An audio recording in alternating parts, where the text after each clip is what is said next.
Hello students, या व्हिडिओमध्ये मी class 12th chemistry मधले इम्पॉर्टंट डिस्टिंग्विश क्वेश्चन्स डिस्कस करणार आहेत. यातले काही क्वेश्चन्स आधी विचारले गेलेले आहेत. तर अशा प्रकारचे डिस्टिंग्विश क्वेश्चन्स आपल्याला 2 मार्काला येऊ शकतात.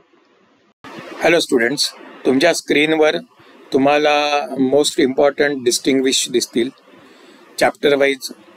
ते मी इथे डिस्कस करतोय. चॅप्टर नंबर 1 सॉलिड स्टेटमध्ये आयनिक सॉलिड्स आणि मॉलिक्युलर सॉलिड्स, कोव्हॅलंट सॉलिड्स आणि metallic solids, conductor and semiconductor, Schottky and Frenkel defect हा जुलै 22 ला विचारलेला होता. चॅप्टर नंबर 4 केमिकल थर्मोडायनॅमिक्समध्ये close system and isolated system, reversible and irreversible process. Chapter number 5 इलेक्ट्रोकेमिस्ट्रीमधनं electrolytic cell and electrochemical sale.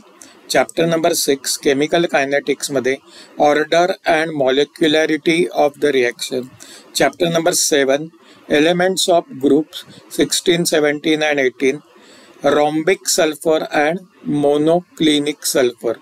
Chapter number 8 transition and inner transition elements, lanthanides and actinides, March 23 ला विचारले. Chapter number 9 coordination compounds, a double salt and a coordination compound.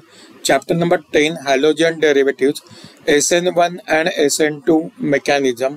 Chapter number 12 aldehyde, ketone and carboxylic acid, ethone, Cannizzaro reaction and aldol reaction हे विचारलं जाऊ शकतं. Chapter number 13 अमाइन्समध्ये ethyl amine and di ethyl amine.